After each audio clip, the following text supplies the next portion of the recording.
Welcome to the Nevis Newscast for Tuesday, July 7th, 2020. I'm Freddie Sealibird. Under the statutory rules and orders number 27 of 2020 of the Emergency Powers COVID-19 regulations, no person shall host, attend, or visit a private party, other types of public entertainment, or any other type of social event. Superintendent Lyndon David, commander of the Nevis Division of the Royal St. Christopher and Nevis Police Force, is appealing to residents to adhere to the regulations. We have realized that there are a number of persons are organizing events which will require a large gathering of people. We are saying to you that these activities, they will not be permitted. And there are some persons who are already advertising and have not consulted with the police. So we are saying to persons who have done so that these activities, they will not be allowed to continue because we run the risk of spreading the COVID-19. There will be no bands as well to be allowed to be played. So we're saying to persons, if you have your business and you want to have light musical entertainment, you can use a set.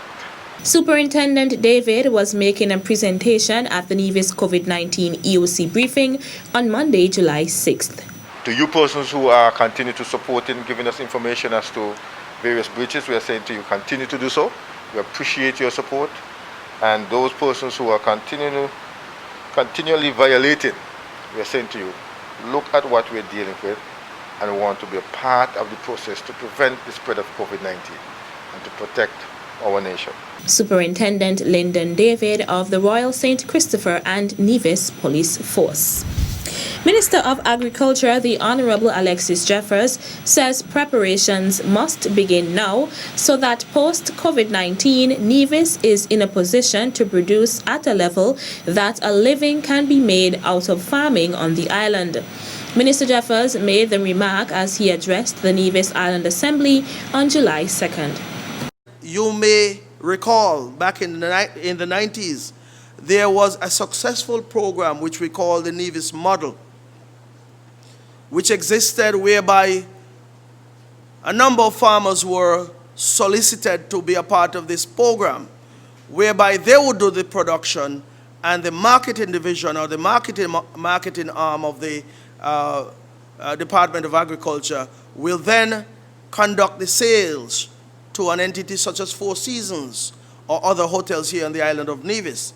So successful was that program that farmers were comforted that if they produce a certain amount of crops, which were identified by the Department of Agriculture, they had that level of comfort that their produce will be brought to the Department of Agriculture, the marketing arm that is, and then their products will be sold and and their monies will be provided to them. So we want to get back to that model. According to Minister Jeffers, the construction of a cold storage facility by the Ministry of Agriculture is in keeping with this initiative.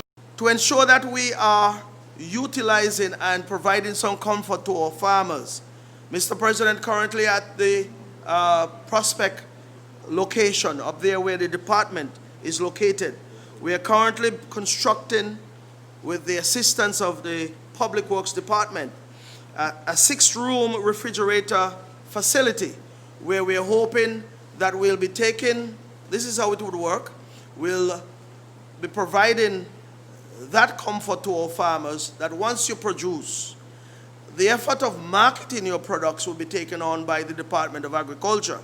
We will take your products and then we will go out and have those sales made on your behalf. Right now, of course, most of the entities that would need some of these products are closed, meaning the hotels are closed. But we have to start the preparation now so that when we come out of this particular pandemic situation, we are in a position to produce and produce with some alacrity and produce at a level that will ensure that a living can be made out of farming here on the island of Nevis.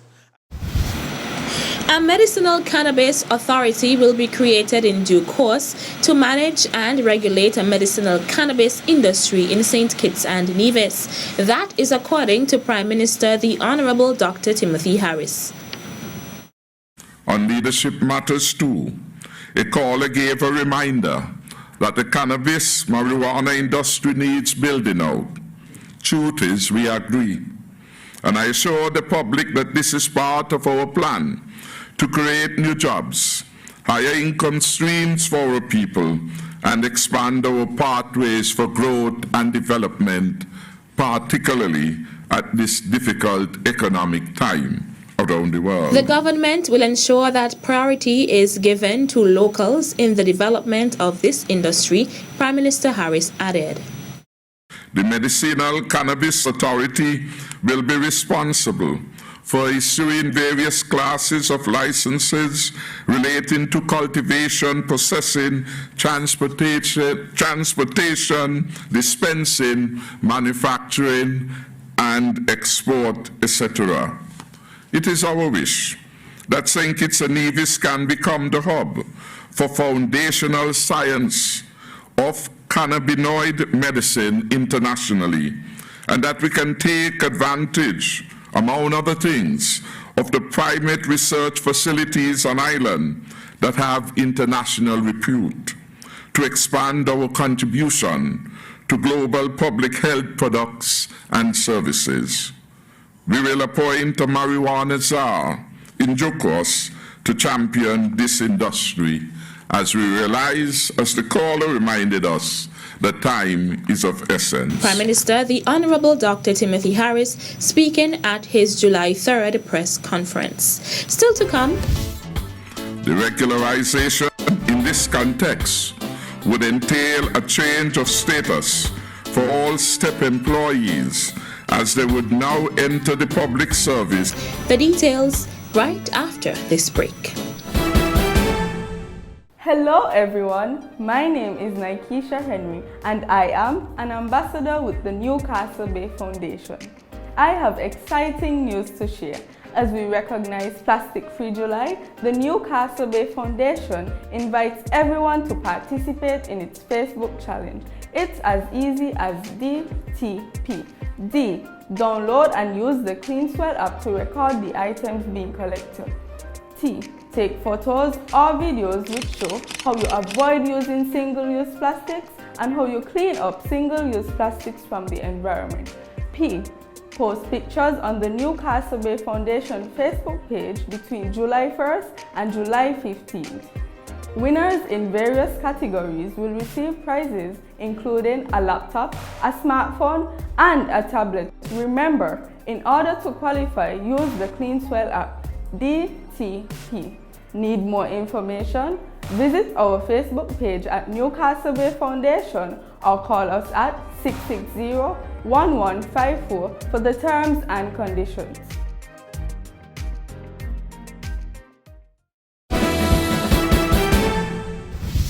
Welcome back. A regularization and pensions reform committee to advance the government's policy regarding skills training empowerment program STEP workers and government auxiliary employees has been established. Having met with the committee last week on Friday, July 3rd, Prime Minister the Honorable Dr. Timothy Harris outlined the recommendations.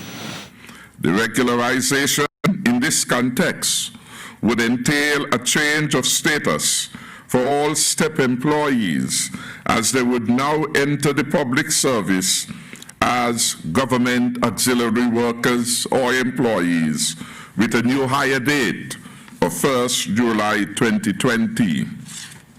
The second important recommendation calls for the reviewing of the financing arrangement of the STEP to ensure compliance with Finance Administration Act 2007, including the funding of wages assigned to the public sector consolidated fund.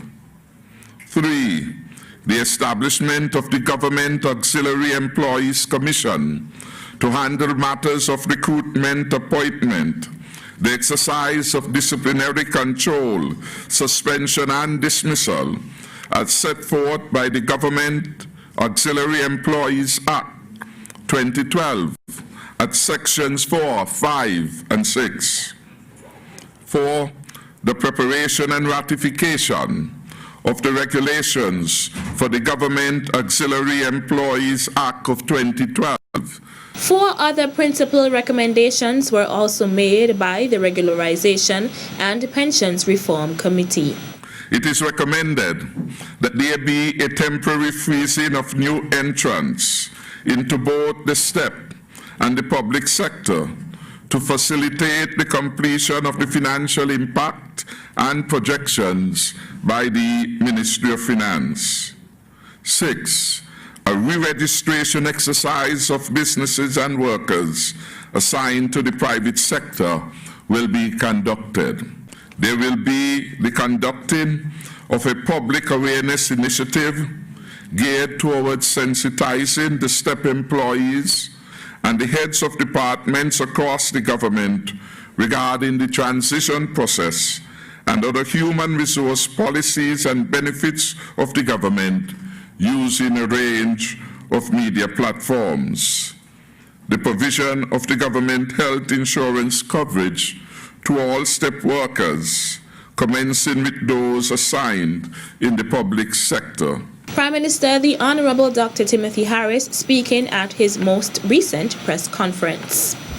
The following is a notice from the Premier's Ministry regarding an appeal for tributes for the 50th anniversary of the MV Cristina disaster. August 1st, 2020 will mark the 50th anniversary of the MV Cristina disaster. For such a significant milestone, the Nevis Island Administration invites interested persons to submit brief tributes in honor of their loved ones lost in the tragedy. Video clips in landscape orientation no longer than 1 minute are welcomed. The videos should be emailed to premier@nia.gov.com. The administration appreciates your sharing your memories as it commemorates this tragic event. That's it for this edition of the Nevis Newscast. On behalf of all of us here at the Department of Information, I'm Cristina. Thank you for viewing.